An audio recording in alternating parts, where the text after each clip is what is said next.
Hello to you once again. I cannot thank you enough for tuning in once again to our next Way to Wellbeing during Mental Health Awareness Week, which is happening this week. So our focus in today's show is all about learning, which of course is one of the 5 ways to well-being.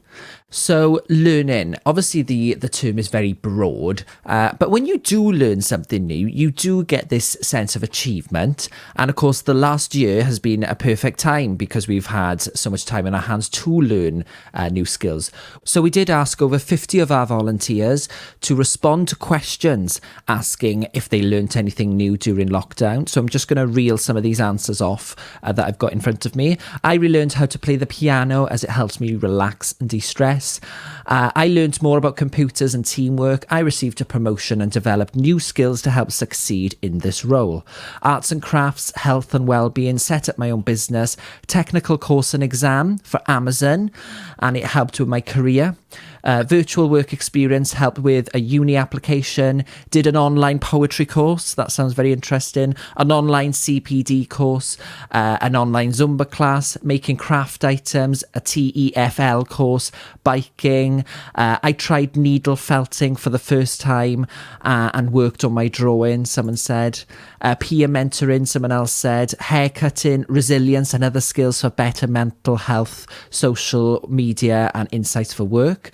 Mental health awareness course to help me integrate into a different field of work. Someone else said spend more time with my dog behaviour course to become a behaviourist and change career.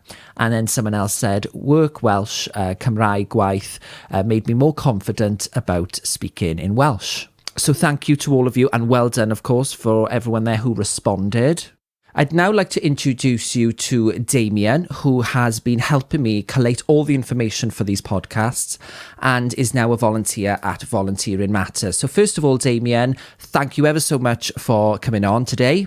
Thank you. Thank you for having me.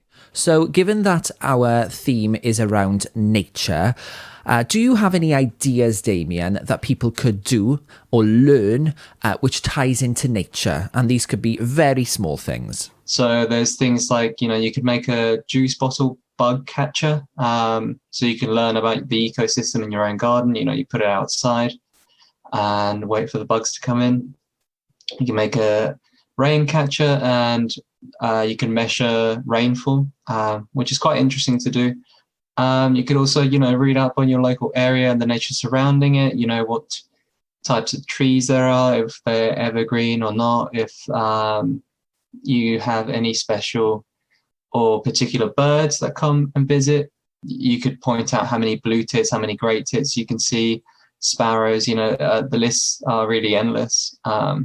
With that, in that segue, you could also make a bird feeder. There's these things like they're called fat balls. But those are quite good because you can put them outside and then you see the birds coming in, and then you could record that. You see what birds come in, what birds don't. Making a terrarium. If anyone's seen these, they're these sort of jars that have a lot of rocks, or you can put moss in there, or sand, and it's a sort of a small ecosystem in a little jar. You could read up on stars, do some stargazing when it's clear. That's always very interesting. Yeah, I find the stars and space pretty fascinating.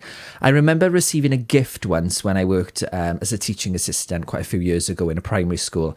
And one of the gifts during Christmas was a certificate, and it had these coordinates on it and my name. So a star out there is named after me. What do you think of that? Wow, and that's yours. Can't take that away from you now. I know. Although someone did tell me after then that they take so long for the light to travel from where they are to Earth that the star is actually probably dead by now, and we're just receiving the light that it's emitting. So there you go. My star might be dead, but my dream isn't. Exactly. So brilliant. But all these things that you've mentioned, Damien, they're all little simple things, and they're brilliant to do with children, or it doesn't have to be children, but with friends. And, some people might be listening and thinking they're all quite basic, but sometimes it's the little things in life that just make all the difference. Wouldn't you agree? Yeah, no, exactly. I think that's part of the well-being part of it. You really connect with it because they're very simple. It's again, appreciating the small things in life. That's that sort of thing. Well, Damien, thank you ever so much for coming on. It's been really lovely talking to you. Take care, and we'll speak to you soon. Thank you. Bye-bye. So I'd now like to hand you over to Rhys, who is our engagement manager at Volunteering Matters. And Rhys conducted an interview with Jay Chowdhury, who is also an engagement manager. But Jay works in London on a youth social action programme. So I'm going to hand you over now to their interview. Can you just tell us a little bit about yourself, Jay, what you do? Hi, so I work with the Team London Young Ambassadors project down in London. So we basically run youth social action projects in schools which are classically working with marginalised youth. So we work in pupil referral units, we work in alternative provisions, and we also work in special educational needs and disability schools as well. So can you tell us a bit about the I Will campaign and how it fits with your work with young people? If you work with the I Will, that is. Yeah, so we take a lot of our sort of ideas from I Will, and we do work quite closely with their sort of representation of youth. So the idea of I Will is to use youth social action to empower youth and also to bring social mobility to people and improve things within the communities. So it also works to diversify sort of projects and helps maintain a sort of interest from young people in giving back to society. So essentially that sort of ethos is what we do take within our youth social action work as well. So within our projects, we really work to try and get the young people in their communities. We give them £1,000 grant for them to do this. They basically can make a project about any social issue that they're passionate about. And from there, we also try and get them further volunteering opportunities. And we also try and get them involved in just generally more involved in their communities and feeling more like they're part of something. And from there, hopefully it'll lead to a sense of social mobility where they're being offered opportunities and experiences that they wouldn't have been offered before we started doing this with them, basically. So do you think that your work with these people, do you think it has a positive effect on their mental health at all?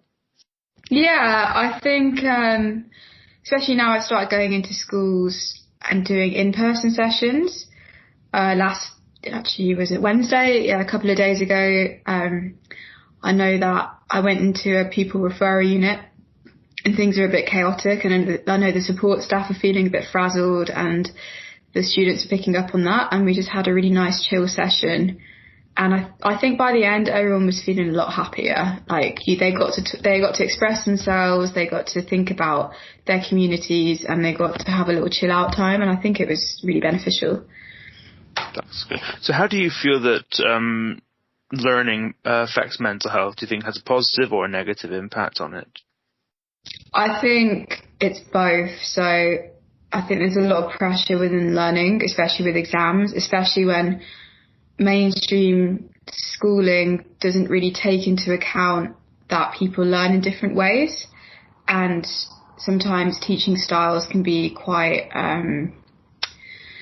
sort of old school, I guess, in a way. Every teacher's different, and that doesn't necessarily work for every student. But I also think learning, when it's being made exciting and interactive, can be super beneficial. It can sort of ignite like a flame in a young person.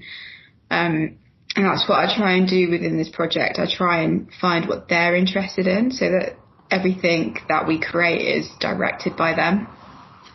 Okay. I heard you mention you're now going in doing some in-person sessions. So how has it been different, comparing the work during the full lockdown purely online to now going into schools and going into doing in-person stuff? It's totally different. So remotely, you didn't really get a chance to have those sort of maybe off-the-record conversations with young people just about, their hopes and dreams, what they're concerned about. You didn't really have a chance to build that relationship. It was much more through the teachers and the tutors and the support staff. So, but on the other hand, we have been able to probably reach a lot more students at once because they're able to access, they're able to get on their laptops and access the sessions. But there hasn't been so much of an element of teamwork, especially when they are all on separate laptops. So I think it's been a challenge, and I think I can speak for my team when all of us say we prefer working in person and building that in-person relationship. I have to agree. I mean, I with mine, we're just in the process now of getting able to go out and into schools and stuff. So we're really excited to be able to go back and do face-to-face learning. With going out into nature and obviously also during the lockdown and stuff, have you been able to do anything outdoors at all? Has it all been inside in classrooms? It's all been inside so far, but I am with some of my schools, they are talking more about the environment and, awareness of nature. So I'm hoping that eventually their project that they sort of produce will be more based. I think they were talking, one school was talking about working with therapy animals, and another school was talking about, appreciating your environment and allowing people to appreciate their green spaces. So I think in a few weeks I probably will be going outside and hopefully doing projects outside. But for now it's all been classroom based, really. That sounds fantastic. At least you're going to be able to get outside, maybe, especially with the weather, hopefully, fingers crossed, staying nice. Then again, we do live in Britain and we do have British summers. Exactly. So have you personally learned anything new in lockdown with work or just in your personal life at all? I actually started this role within lockdown, and I actually only met one member of my team about 2 weeks ago. So for most of the time we've been working with Volunteering Matters, it's been remote. So I guess I've kind of learned how to be probably more productive within a new role without having the kind of,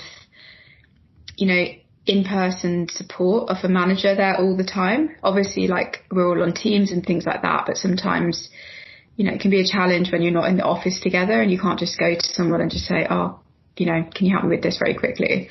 So I think it's been a learning curve to be more intuitive and more independent and more sort of self-motivated, I guess. Definitely must be very difficult to start a brand new job, especially during a lockdown. It can't be easy. So thank you very much for taking some time out of your day to answer the questions for us. And a big thank you to you, Rhys, for conducting the interview, and of course to Jay Chowdhury there. So thank you very much, guys. And that has come to the end of yet another podcast which we've done. Thank you ever so much for sticking with us and listening. And we're now going to end with our traditional ambient soundtrack. Bye for now.